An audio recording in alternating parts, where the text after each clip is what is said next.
Jadi katanya Agustinus, apakah waktu itu jika tak seorang pun mengajukan pertanyaan, aku tahu. Tapi jika seseorang mengajukan pertanyaan dan aku mau memberi penjelasan, aku tidak tahu lagi. Ini kalimat yang jujur dari Agustinus. Kita sering semacam ini. Dalam banyak kasus, dalam banyak hal kita itu sering merasa tahu. Ketika tidak ada orang tanya, tapi begitu ditanya, disuruh jawab, kamu biasanya tolah-toleh terus. Kamu itu loh teriak-teriak anti khilafah. Khilafah itu apa toh? Kemarin seolah-olah sudah ngerti. Begitu ditanya, apa ya?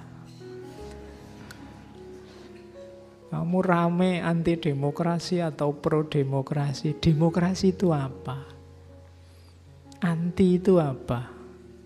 Pro itu apa? Itu kamu mungkin ya bingung lagi. Seolah-olah kemarin sudah tahu, tapi begitu ditanya tidak tahu. Makanya kalau kalian belajar mantek, bab pertama kitab mantek itu takrif, definisi. Definisi itu melatih kepandaian kita mendefinisikan sesuatu, menjelaskan sesuatu. Nah, ini dialami oleh Agustinus.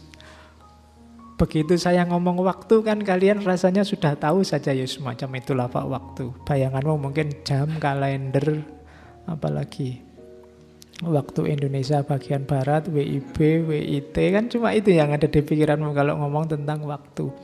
Pagi, siang, sore, malam, ngomong waktu selalu begitu. Atau waktu makan, waktu tidur, waktu pacaran, waktu apel, itu bayanganmu hanya itu tentang waktu. Tapi begitu kamu ditanya waktu itu apa, Agustinus jawab, begitu ada yang tanya dan aku mau menjelaskan, macetlah penjelasannya. Seolah-olah aku tidak tahu lagi. Tugas filsafat yang paling dasar adalah clarifying konsep. Clarifying konsep itu memperjelas konsep sesuatu. Ini persis kayak definisi tadi. Kita sering ngomong, sering diskusi, bahkan sering debat dengan orang. Tapi jangan-jangan kita tidak paham konsepnya, atau jangan-jangan konsepku dan konsepmu beda. Misalnya tentang khilafah tadi, yang sini ngomong khilafah bayangannya kayak dinasti, ada rajanya. Sementara yang sana ngomong khilafah itu inni ja'ilun fil ardi khalifah. Makanya yang sana ngeyel, nggak boleh kita anti khilafah. Yang sini janganlah, ndak harus, itu istiadatnya manusia kok. Wong beda konsep. Jadi beda definisi. Maka clarifying konsep dulu. Ayo diperjelas konsep dulu. Oke. Nah, sama kayak waktu ini problem perennial juga. Ayo kita perjelas apa itu waktu.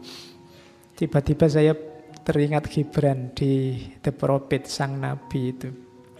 Dia juga bingung sama kayak Agustinus ketika ngomong tentang waktu. Di The Prophet itu kan ada satu bab ketika ada seorang ahli astronomi tanya, "Guru, bagaimanakah perihal waktu?" Dijawab oleh sang guru Al-Mustafa yang jadi tokohnya sang nabi, "Engkau ingin mengukur sang waktu yang tiada ukur dan tanpa ukuran." Kalimatnya panjang itu, cuma saya potong paragraf paling belakang. Dan bukankah sang waktu itu sebagaimana hakikat cinta, tiada mengenal batas ukuran serta tak dapat dibagi.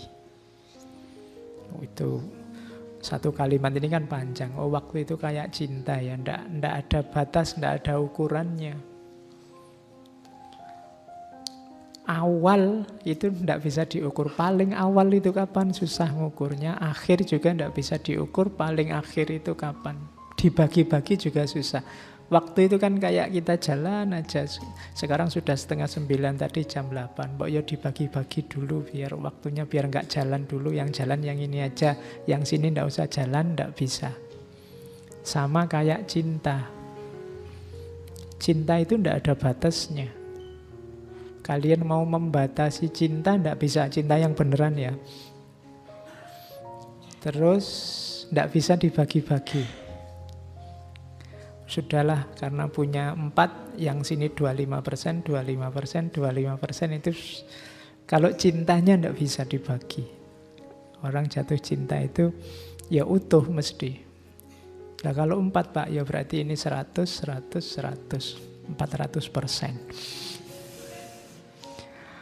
Oke, ya. Jadi apa itu cinta, Gibran? Apa itu waktu? Ya waktu itu kayak cinta gitu aja lah. Tapi apabila ada keharusan dalam pikiran untuk membagi sang waktu ke dalam ukuran musim semi dan musim dingin, ukuran musim demi musim, maka biarkanlah tiap musim merangkum musim lainnya. Jadi kalau harus dibagi-bagi, termasuk cinta tadi, lampauilah jumlahnya, buanglah kuantitasnya, jadikan satu. Serta biarkan masa kini selalu memeluk masa lampau dengan kenangan. Kapan-kapan kita bahas lagi ya, cintanya Khalil Gibran. Cuma ini menunjukkan, menguatkan Agustinus tadi bahwa waktu itu tidak gampang untuk sekedar dijelaskan. Ada sosiolog, ahli sejarah Islam, Malik bin Nabi. Beliau juga ingin menjelaskan waktu. Ini salah satu tokoh yang kapan-kapan kita harus bahas, karena dulu saya janjikan membahas Malik bin Nabi itu di filsafat sejarah. Cuma ada halangan jadi tidak terbahas. Katanya Malik bin Nabi, waktu adalah sungai yang mengalir ke seluruh penjuru sejak dahulu kala, melintasi pulau, kota, dan desa, membangkitkan semangat atau menina-bobokkan manusia. Ia diam 1000 bahasa, sampai-sampai manusia sering tidak menyadari kehadiran waktu dan melupakan nilainya. Walaupun segala sesuatu selain Tuhan tidak akan mampu melepaskan dirinya dari waktu. Itu Malik bin Nabi. Itu kalimat-kalimatnya menurut saya mudah dipahami ya. Kalimat-kalimat puitis. Jadi waktu, katanya Malik bin Nabi, itu dia mengalir meliputi segala sesuatu, bisa jadi sumber semangat, bisa jadi sumber kamu terlena. Kamu yang santai-santai menikmati waktu, tiba-tiba kaget, waduh sudah waktunya ujian, waduh sudah waktunya bayar lagi, waduh sudah umurku sudah tua, waduh sudah semester akhir. Nah, itu waktu jadi sumber yang menina-bobokkanmu. Tapi ada kalanya waktu itu jadi sumber semangat. Sama-sama ingat bahwa waduh sudah semester akhir, terus kamu jadi semangat untuk menyelesaikan. Jadi dia punya dua kekuatan yang saling melengkapi atau bisa juga dibaca saling kontradiksi. Tergantung kita memakainya.